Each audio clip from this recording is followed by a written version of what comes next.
It is the year of 2020 and we might think that humanity has come a long way when it comes to sexuality. But in reality, the tolerance of non-traditional romantic relationships is far from ideal. Even though we're starting to accept same-sex relationships on a global scale, to this day, some countries still have a death penalty against untraditional relationships. But this video is not going to be about sexual preferences. Even though our sexuality as a whole is intricately connected to the way we express our emotions through dance, we are going to narrow our point of discussion to just that: same-sex or same-gender dance sport.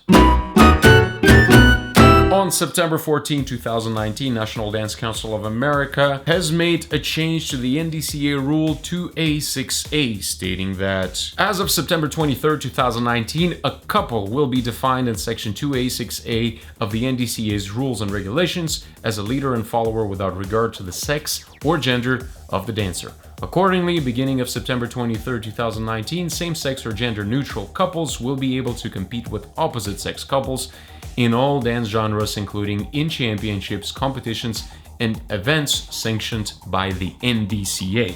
USA Dance has also followed suit and announced the implementation of the appropriate changes through their newly made gender-neutral committee. And the cool thing is that in their article, it specifically states that gender-neutral committee thus far has been crafting a plan for gender-neutral implementation that accompanied a USA Dance motion to the World Dance Sport Federation. The motion aims to change the definition of a couple from a man and a woman to two athletes, to allow competitors of any gender configuration to compete and to be able to represent their country at world championships. At the time of recording of this video, WDSF is definitely not on board with this, as their policy statement still states that 2.1.1a, a couple consists of male and female partner, period. And for the WDC statement,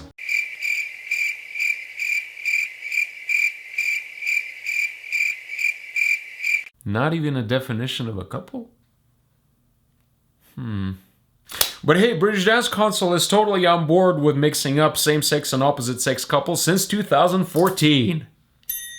Whether there were lawsuits or not against our favorite dance sport federations, we seem to be moving in a direction which will allow a much bigger diversity in the dance sport industry. And rightfully so. It's almost 2020, exactly. And we're still talking about some issues that shouldn't be talked about. Exactly. It is time for change. But in order to make this review as objective as possible, I am going to my favorite and already beloved South Open Dance Sport Championships to ask the dancers and the officials some uncomfortable questions regarding that matter.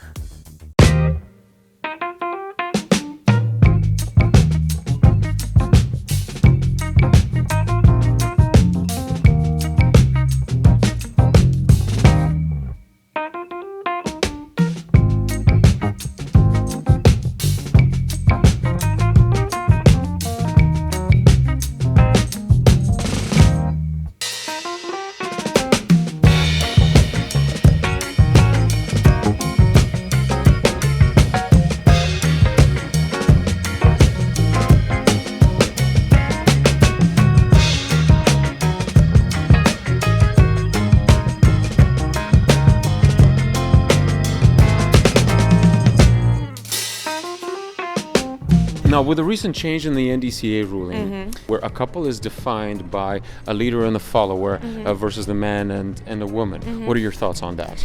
Ooh, good question. Any thoughts about that? It's okay. I have no idea. I think it can be... Careful. That's right, leader and follower. But this is a very political question, which I need to answer politically correctly somehow, so people don't get upset.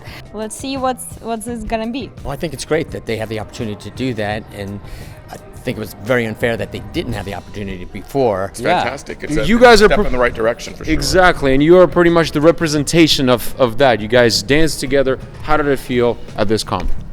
I felt great about it. Super beneficial to actually get to dance with a pro see all the ladies and the benefits they get from it, and now it's my turn. I grew up in Australia and I danced in mixed role. I had my girl partner, I had my boy partner. I remember since I was little I was going to junior Blackpool, and there is a thing that's, where's the girl and girl dancing together. Yeah. So we already have seen that kind of stuff. Melissa had been dancing previously with an amateur partner, and then she and I just started dancing, or we had been dancing together all along, and we just started doing this routine. And then I said, hey, do you want to do it at South Open? And we made a couple tweaks and changes and everything. We live in a free country. Everybody should be able to do whatever they want to do.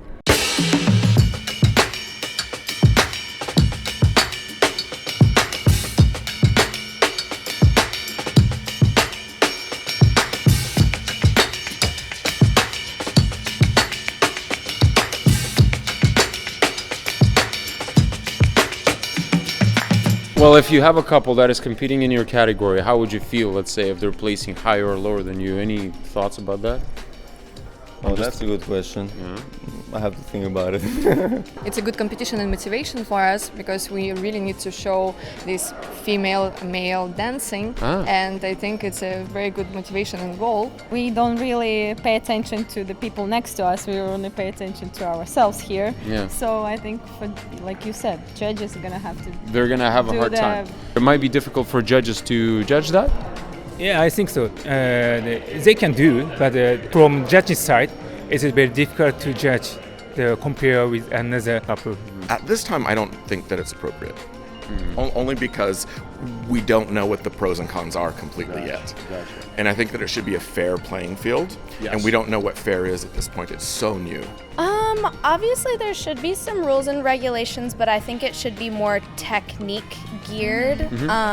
What exactly are they looking for in level of difficulty, and The roles of lead and follower, are defined in the technique of the dance.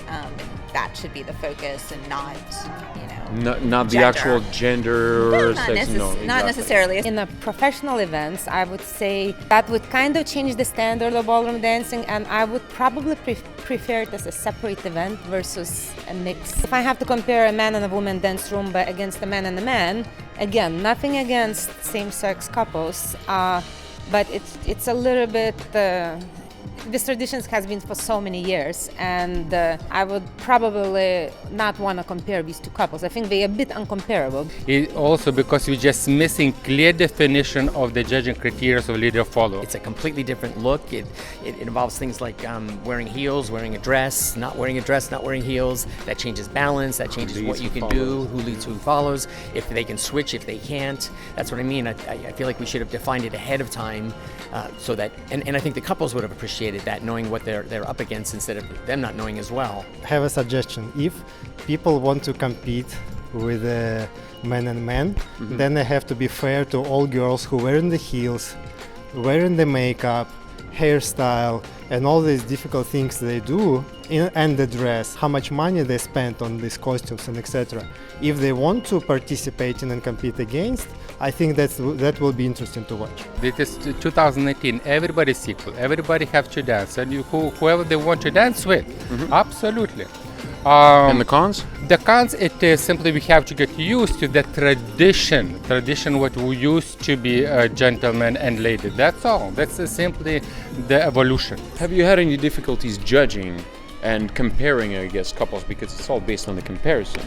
Zero. The difficulty is zero, for the same reason that I believe that dancing should be judged on the artistic side, and of course athletic as well, technical. So if they're, I normally do this thing where I cut everybody's head off in my mind, and I watch just the bodies anyway. So now you know who Tony Dovolani really is. Just cuts off them heads. Okay, no. Well, because to me it doesn't matter the gender. To me, dancing is dancing. Are there any perhaps difficulties judging that? No, good dancing is good dancing. In every shape, form, you go to Broadway, you watch. It's almost like when you're watching acting, whether there's two men or a man and a woman or a woman and woman, does it matter? As long as the acting is good. Either believe them or don't. Exactly. That's it. Yeah. I just feel like, I'll have to think about that, but to me, I just always feel like, if you're a good technical dancer, it's nothing to do with gender. If you're a beautiful, artistic, emotional dancer, it's nothing to do with gender. So I can't see what the disadvantage or advantage would be. I guess I haven't given it much thought, but to be able to have whoever you want to dance with, it opens up a lot of avenues for storytelling and involving the audience and inspiring anybody. Okay. Back in a flash. So what have we learned? A whole lot of diversity in responses, that's why. Some are totally for it and don't see such changes as something bad. Some are still hesitant and questioning whether the traditional element of ballroom is going to be lost. But before I jump into summarizing my conclusions, there is one more person I need to ask about this. Nikolai Shpachov is a professional ballroom dancer with many years of experience in traditional ballroom. But for a few years now, he has been competing in the same-sex events like April Follies and the Gay Games in Paris. Actually, well, since we're talking about the NDCA, I want to catch up on that, and it's the leader and the follower, no longer is a man and a woman. So what are your initial thoughts when you first found out? Well, I was happy that there was some sort of, that this kind of like changing. I mean, again, listen, when I was approached by Ernesto about dancing, I was like, get the hell away from me. I'm not doing same-sex dancing, And so for me, and I guess maybe because I'm so used to dancing, in the mainstream and stuff, so for me, dancing with the woman, it's normal. But I was actually surprised to find out that quite a few people in this community, in same-sex dance community, they actually just prefer to dance with the same sex. Gay or not gay, it's not really about that, I think. I mean, the reason they call it same sex is it's the gender. I don't know. It's just the gender. It's just the gender, and it's like, if you want to do woman's part, please do. And, if you want to do men's part, please do as well. But I know that some people are very rigid, actually, about how that they only want to dance with the men, which for me, then it's like, if some people just want to dance with the opposite sex, I think it's fine too. Alright, if you want to watch the full interview with Nikolai on same-sex dancing, there's an icon that is going to appear right here. And if it's not appearing, that means the interview is not out yet. I'll also be posting some notifications on the social media if the full interview is out. Because, it's an interesting topic. The guy has totally jumped from traditional ballroom dancing into the same sex and took a leap of faith, and it's totally interesting to listen to what he has to say. Whether same-sex dancing is going to be good or bad for our industry, as you saw earlier, it depends on each individual perspective. Some say it is beneficial as it will bring crowd diversity into our industry and increase the ballroom competitiveness. And others say that, with all due respect to the LGBTQ community, the traditional way of ballroom dancing, which is a man dancing with a woman, should stay untouched. I think both sides have the right to be there, as both points of views bring valuable arguments to the table. But what do I conclude for myself? I feel the change is inevitable. Our industry is entirely dependent on the global state of affairs. So if a change like that in the global LGBTQ movement is shaking our industry standards out of balance, well, that means it is time for us to revisit our values and make necessary alterations. But now, I pass the question on to you. What are your thoughts on the same-sex dance sport, and how do you foresee the future of same-sex dance sport in our ballroom dance industry?